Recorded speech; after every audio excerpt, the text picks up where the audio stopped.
3 mana for a 7/7 trample, can't be blocked by more than one creature. That is one way to interpret this commander. It's the way that I do it. Akawalli, the Seething Tower, reads, as long as there are 4 or more permanent cards in your graveyard, he gets +2/+2 in trample. And as long as there are 8 or more permanents in your graveyard, he gets an additional +2/+2 and can't be blocked by more than one creature. And he's in Golgari, so getting permanent cards into our graveyard is going to be a breeze. Now, the way that I have Akawalli built here, it is as Voltron, and we are not going to be putting very many creature cards in the graveyard. If you want to see creature cards go to the graveyard, check out my Mirren video. When I was building Akawalli the first time, I was just falling into the same trap I did with Mirren, where I wanted to put more and more creature cards into the graveyard, because a lot of graveyard payoffs call for creatures like Wreath of Geists, Splinter Fright, Mortivore. These are all incredible payoffs for milling yourself and green-black, but the problem is that we need to put the spotlight on Akawalli, and he doesn't get any extra benefits past 8 permanent cards in the graveyard. So the idea is that we're going to mill 8 permanent cards as fast as we can to get him up to his true form. Then we can pump the brakes. We don't have to go further than that. But obviously there's going to be some other stuff in the deck that can interact with the graveyard, so it doesn't really hurt. But things that say mill every turn are not very high priority. What we're looking for is Surveil. We want to surveil as much as possible. We want to discard as much as possible. We want to explore. There's a lot of ways to get permanent cards into the graveyard. So once we get him up to a 7/7, we're going to swing out, pull some combat tricks, and hit people really hard with a big fungus guy. Akawalli is only 3 mana, so there's a couple things to note here. We want to mill as much as possible in the first 2 turns, and then we really want to equip Akawalli with something very powerful on turn 4. So anything that has like total cast and equip cost 4 CMC is great. We can do some of the smaller ones. Obviously, like Swiftfoot Boots is only 3. Like, we'll be wasting a mana, but that's okay. Maybe we can do something else with that extra mana. So anyway, a lot of our early game strategy is going to be based on 2 mana, because we want to get Akawalli out fast. We don't really have any haste enablers in this deck. In fact, I think I can confidently say there's no haste in this deck, except for Swiftfoot Boots again. Gosh dang, that's a good card. So let's get right to it. Early in the game, we're going to be playing Steve. He sacrifices himself to help us ramp, and we're going to be putting him in the graveyard. Wayfarer's Bauble also ramps for us and puts itself in the graveyard. Key to the City makes Akawalli unblockable, which is quite handy. It also has a little bit of card draw, and we can discard off of it. Manzolani, it's a little awkward at 3 mana, but it is worth noting that it has a discard effect on it, and it flips into a very powerful card for us if we ever get to that point, where we can add a ton of mana based on the amount of permanents in our graveyard. Mask of Memory, we're going to be drawing a card every time Akawalli deals combat damage with it, and we get to put a permanent card in our graveyard. Sinister Starfish is an MVP. I love this card in this deck. We just tap it every turn. We're going to be surveilling 1. We keep him up as a blocker. Right before our turn, we're going to surveil, put the card we want on top of our library, and draw that 1. Grapple with the Past. Could be, I mean, you can substitute this with tapping at the window. The point is that it's 2 mana, and we get to mill 3 cards. And if it's later in the game in a pinch, we can use the other effect to bring a land or creature card back. Grizzly Salvage. I got a crazy hard hit with this one before, where I milled 5 cards, and 4 of them were permanent cards. So Akawalli immediately had his trample ability. Satyr Wayfinder. Again, the mill isn't the keyword that we're looking for here, but the point is that he is a creature. So if we put him in the graveyard, that's bonus points for us. Skull Prophet. Mill is not that great for us, where we want something like Surveil or Explore, discard, whatever. But he has the added ability of ramping, so he gets in, as well as being a creature himself. Crop Rotation. We get to sacrifice a land, fill up our graveyard. Death Bonnet Sprout. This one is great because it does do the mill, but it stops itself, right? So, like I said earlier, Akawalli, we want to kind of hit the brakes once we hit 8 permanent cards in our graveyard. And he does that himself, as well as being a nice little piece of graveyard hate if our opponents are up to anything annoying. Spawn of Turg at 3 mana makes him a little awkward to get out, but he is very powerful. We love the Surveil on him, and he gets to be a pretty hard hitter. Squirming Emergence is probably our best graveyard recursion piece in the deck. We're going to be putting a bunch of permanent cards into the graveyard. It's just exactly the kind of payoff that we want. Conduit of Worlds will help us get those lands back from the graveyard, and we can cast permanent cards from our graveyard. Again, that's the name of the game here.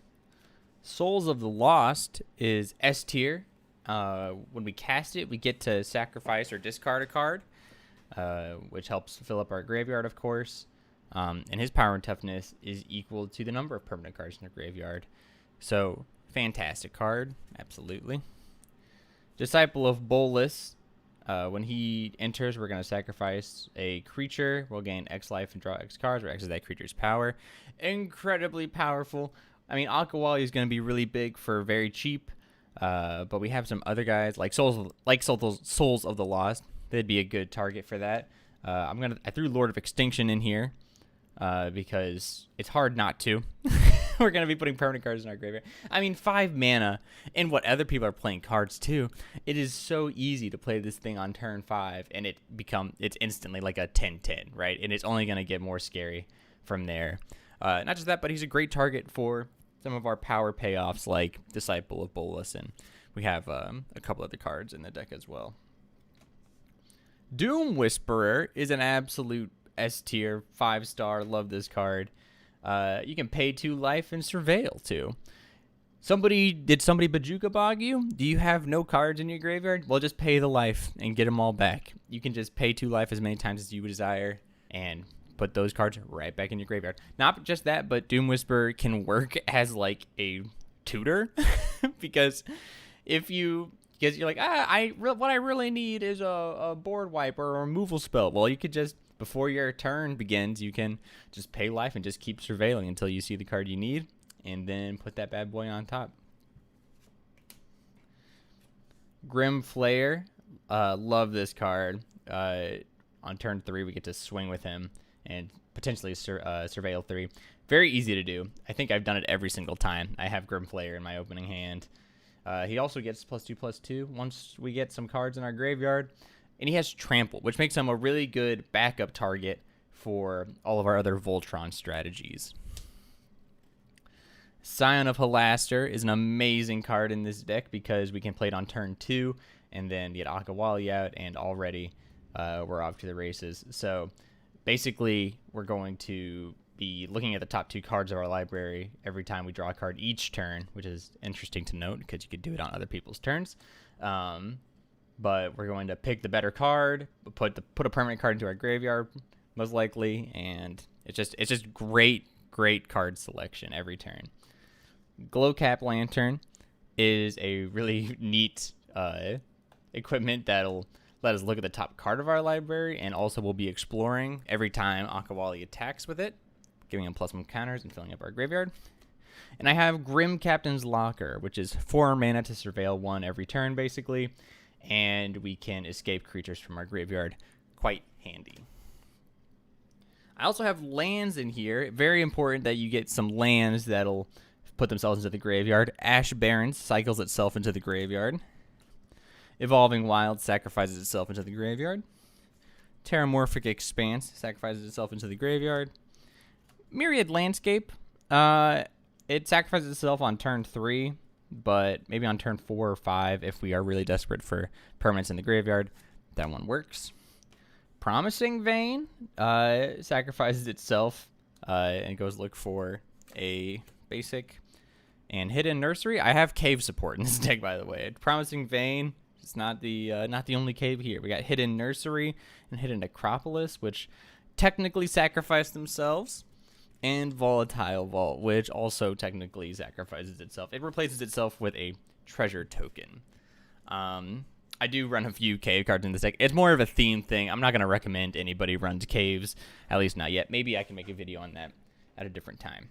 Also worth noting, we have Llanowar Elves, and we have Elves of Deep Shadow, just because we can play them on turn 1 and basically guarantee that we'll get Akawalli out on turn 2.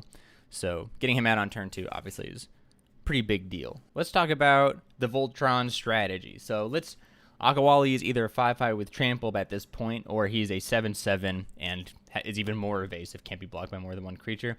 What the heck are we equipping him with? Packed Weapon. If you're going to run a single equipment in this deck, run Packed Weapon. I adore this card, especially in this deck.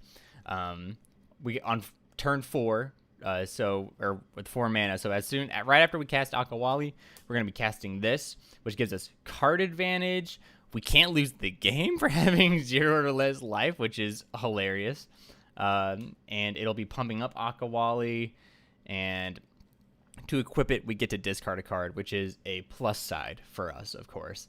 We do lose some life, but there is actually a surprising amount of life link in the deck, so that's something that we don't really have to worry about. Gift of Doom is another must-have. It's like $5, so I mean I know that might be it's not super budget friendly. However, Death Touch Indestructible on an enchantment for our creature is crazy. It costs 5 mana to hard cast it. Although if you morph it, you can just pay 3 and sacrifice a creature, and you can do that at instant speed. So it's a nice little surprise. However, it's not super reliable for us to have creatures out on the battlefield in this deck. So I find myself just hard casting Gift of Doom half the time. But Death Touch Indestructible is bonkers on Akawalli because Death Touch Trample is already so strong. Because just dealing 1 damage is all we need to kill something, so he tramples over the rest. Indestructible is crazy because now we can just swing into anything and not have to worry at all. So Gift of Doom, crazy strong. Agent of the Shadow Thieves is going to be doing something very similar.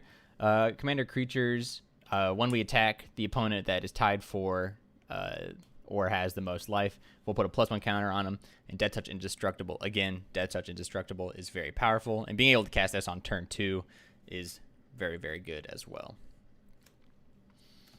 Vorpal Sword gives Death Touch again, very powerful. It's only a total cast and equip cost for 3, which is very strong, and we can pay 8 because Akawalli is so evasive on his own. It's really easy to break through those lines, so once we get to 8 mana, we can just start insta-killing people. Resurrection Orb, S tier in this deck, because Akawalli sits right in that sweet spot of 3 mana, so we can cast Resurrection Orb on turn 2, and we can equip it on turn 4. It makes him very hard to get rid of. It gives him lifelink, so one hell of an equipment in this deck. Love Resurrection Orb. Grasping Shadows, Death Touch Lifelink when our creatures attack alone. This is on turn 4 we can cast this. Perfect, because Akawalli is no longer summoning sick. And Death Touch Lifelink, love it. And once it flips after a few attacks, it can be a land, so it ramps for us, or we can pay a black and tap it and lose a life to draw a card. So very versatile card, and I mean, every time I play that card, I feel like I get good value out of it. Mask of Grizzlebrand is going to be a potential ton of cards to draw off of Akawalli. It is 6 mana to cast and equip, which is pretty steep, but I do find every time I'm able to get that off, it's very strong, very strong. Obviously, Fly and Lifelink is a nice big bonus as well. Speaking of flying, Gravity Well. In this Voltron strategy, I have died to flyers too many times, and Gravity Well is a great way to stop that. So stop swinging at me with your stupid flyers. I'm going to kill them with my Akawalli, and I'm not running any flyers, so screw it. Also, it's an enchantment, so it's something that we can serve. Like, if we're not playing against any flyers, it's really easy to discard it or put it in at the graveyard and not really care. Gift of the Deity is a great way to ruin someone's board. We got some big stinkies in here. We got Lord of Extinction, Souls of the Lost. We're not going to be equipping Akawalli because it doesn't have a lot of synergy. Just the Death Touch. The all creatures able to block it do so is not very helpful because Akawalli, at its best, can't be blocked by more than one creature. So it doesn't really do what it normally is supposed to do, which is we're going to be trying to kill all of someone's creatures. So let's say we play Lord of Extinction. Sure, whatever. He's a 10/10 at this point, let's say. And somebody else has 10 or less creatures. If Lord of Extinction swings at them, they have to block with all of them, and they will get death touched on. So just a great way to punch through people's defenses with your small guys. Inquisitor's Flail is just a 4-mana damage doubler. Akawalli is pretty evasive, so it's really just for us to start Voltroning people and killing them in one hit. I'm not too worried ever about taking double damage off of it. Skullspore Nexus, damage doubling. Akawalli, at his, you're going to be casting this at worst. Akawalli's a 5/5, let's say. And that'll reduce this to 3 mana to cast. So 3 mana for Skullspore Nexus is pretty great. You can pay 2 and tap it to double target creature's power till end of turn. And anytime Akawalli dies, we'll get to make a big old giant fungus dinosaur token. So very, very powerful in this deck. So Pandrel, Hunger Dominus. I mostly just have this in here because I have the card. It is a combat damage toughness doubler. So that's, it's just hard not to put this in the deck. It's just going to close out games. This or what are the other ones? Unnatural Growth, those kind of effects. They're just good. They're just good in this kind of Voltron strategy. So threw that in there. Overwhelming Stampede, very similar. It's just going to close out a game. If we happen to have any little guys with us, Overwhelming Stampede will get a huge buff. This is mostly in here to double Akawalli's damage.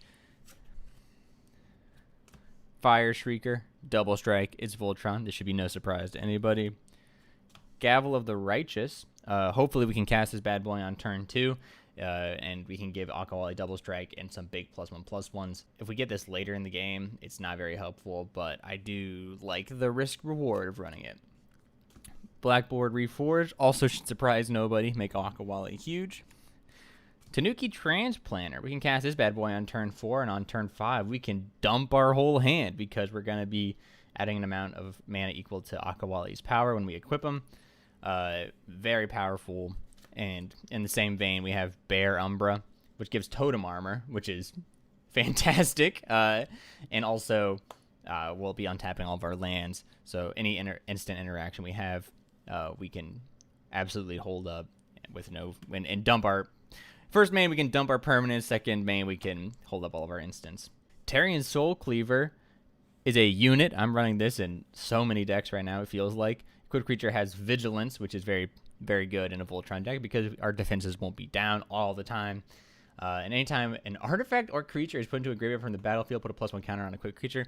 That's anytime Akawalli kills something. That's anytime somebody sacrifices a treasure token. That's anytime that we sacrifice a creature. So it's absolutely gonna make the equipped creature huge every game. Draugr's Helm. Now this equipment is amazing in this deck. We can cast it on turn 2. We can equip it on turn 4 to Akawalli. The crit creature gets 2/2 in Menace. Menace is really, really good on Akawalli because he can't be blocked by more than one creature later in the game. So Menace means he can't be blocked by creatures unless there's 2 of them. So Menace means Akawalli's unblockable. I really want to put in Blade of the Oni. You should totally put that in this deck if you're building it. I still need to get my hands on one. But Blade of the Oni also gives Menace. Menace. Very good on Akawalli. Arm-mounted Anchor, similar. It's in here because of the Menace. And we get to discard cards, which is very nice. I'm not sure what to make of the free equip ability. Obviously, we're not going to be playing any pirates, so we'd lose that synergy. But the important thing is 2/2 and Menace and discard cards. Canopy Cover. I just like this card. I just like the 2 mana, give them hexproof basically. A little bit of evasion, but as I've been saying, Akawalli is already very evasive, so that's not so important. Swiftfoot Boots. Hexproof and haste. We're not going to be making a lot of use out of the haste, really. Mostly just want that hexproof for Akawalli. Ring of Zathrid. Pretty cool one. We'll be giving Akawalli +1 counters with it on each of our upkeeps, and we can regenerate him in case of a destruction spell or a board wipe. Tyvar's Stand, a little more insurance for the boy. He's going to gain hexproof and indestructible, or we can pump it up and kill somebody with him. Journey to Eternity. Love this card. It'll be bringing Akawalli back anytime he would die, and that includes sacrifice. So we could Disciple of Bolus him just to get the Journey to Eternity flipped, and Akawalli's right back in the game. It flips into mana of any color, or we can pay 5 and tap it to return a creature card from our graveyard to the battlefield. Fungal Fortitude. We have a couple of these kind of effects where we're going to be instant speed protecting Akawalli.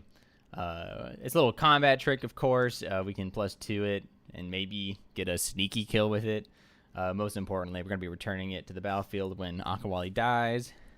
Returning Akawalli back, I mean. Supernatural Stamina, same thing.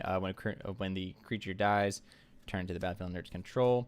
And Feign Death. So when he dies, he'll return back to the battlefield tapped with a +1/+1 counter on it. So that's it for the Voltron part. Let's talk about some other...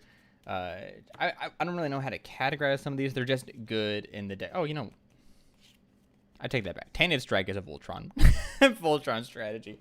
If we can get Akawalli to get through and he has at least 9 power, then we can Tainted Strike him and just get somebody out of the game immediately. That's messed up. Bitter Triumph is a removal spell where we get to discard a card or pay 3 life. Very good card. Ram Through is a removal spell that synergizes with Trample and big creatures, which is Akawalli. He is both of those things. Hunter's Insight is a great combat trick that works with big, strong creatures, which we're going to have one of those. So, love Hunter's Insight here. Rishkar's Expertise is crazy card draw and value out of powerful creatures. So Rishkar's Expertise is a banger. Soul's Majesty is going to do the exact same thing in this deck. Rise of the Witch King. Everybody sacrifices a creature. If you sacrifice a creature this way, you may return another permanent card from your graveyard to the battlefield. Hopefully, we can cast this with one of our, mana dorks, our little Surveil dorks around. But it's really not that bad to sacrifice Akawalli as long as you have your Feign Death or Supernatural Stamina, and we can just bring them right back.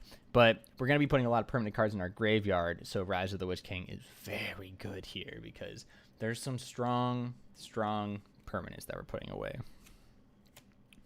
Momentous Fall is a way that we're going to sacrifice Akawalli if he's, let's say, going to get exiled by something or would die in a board wipe and we don't have any other answer. Momentous Fall is going to draw us a ton of cards to get right back in the game.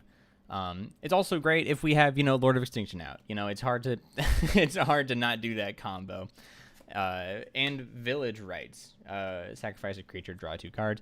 Again, we can do that on a little guy. Put another permanent card in our graveyard and get some card draw out of it. It's also these 2 cards, Village Rites and Momentous Fall. And Rise of the Witch King, all really, really good at getting out of shitty like lockdown spells. I don't know what to call those.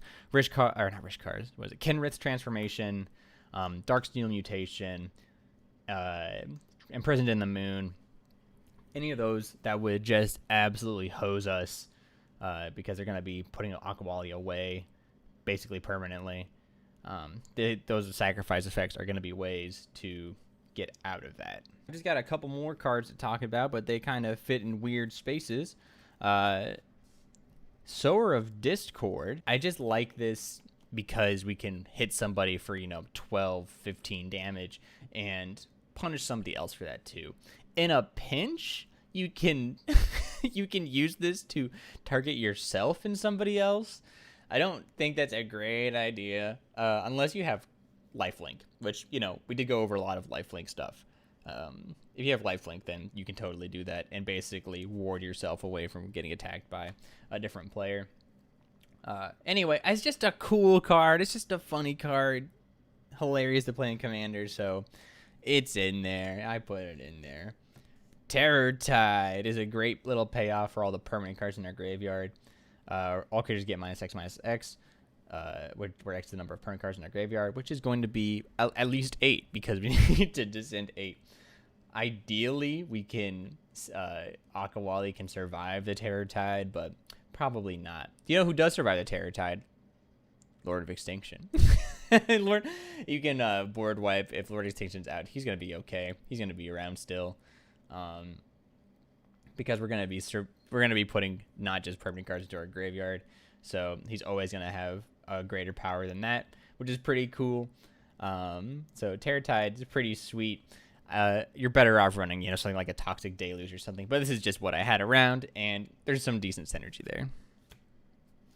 Soul Swallower is a 4 mana trampler, and I think if our upkeep we can put 3 +1/+1 counters on him, which is going to be pretty easy to achieve. He's a little backup beater. He's a little backup beater.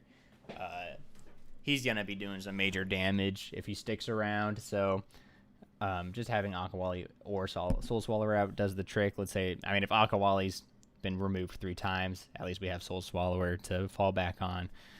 He has trample built into him, which is something that we don't have any trample spells in the deck, so pretty sweet. Lastly, I'm going to show Cosmium Confluence. I told you guys I run caves earlier. This card feels good every time I see it because you can 5 mana go look for 3 lands, put them on the battlefield tapped, which is pretty good. What I did one time was use the second mode 3 times. I had a cave out, and I put 3 +1/+1 counters on a cave 3 times. So I made a 9/9, and then I Momentous Falled it, which was crazy. So I I sacrificed a 9/9 land and drew 9 cards. I don't think I won that game, but it is funny, right? It also has Destroy Target Enchantment on it, which is a pretty nice thing. Anyway, it's very modal, right? 5 mana is pretty steep, but all the effects are quite good. Again, I can't recommend everybody run caves. I haven't got that quite down yet, but still, Cosmic Confluence is a lot of fun. Anyway, that's the deck. That's Akawalli, Seething Tower, where we're not focusing on creatures. Every time I see a deck list of Akawalli, it's very, it's a Splinter Fright game, right? It's going to be Crop Sigil and Crawling Infestation, those effects. They're just going to be mill. But like I said, we only need 8, and we're trying to really put the spotlight on Akawalli here, and I'm telling you, it does. Akawalli is one scary gun to be looking down the barrel of. He is big trampler that can only be blocked by 1 creature. Yeah, it's a little spooky for sure, especially with all your little combat tricks in green and black. So, love Akawalli. Was really, really excited to see Fungus and Pirate support in Lost Caverns of Ixalan, and he was one of the things I was most excited about. So, the deck plays really good, plays really well. It does what it's supposed to do. So you can use my numbers as a reference. Check out the deck list below. A couple things that I wanted to, that I need to add. Of course, I said Blade of the Oni earlier. Belt of Giant Strength. It's going to be an absolute banger in this deck. I need to get another one of those, just because the effects of Akawalli are just pluses. They're not changing his base power, so if he's a base power 10/10, then he, with Descent 8, becomes a 14/14 trample. Can't be blocked more than one creature. And it's going to be damn near free to equip it, right? So, really sweet card. I love Belt of Giant Strength. Need to put that in here. But yeah, if you guys have any card recommendations, if you think that I'm not running nearly enough removal or something like that, yeah, I mean, this is my first Voltron commander. I have another one that I built even more recently. But it's a lot of fun for sure. Anyway, thank you guys so much for watching. I will see you later. Bye.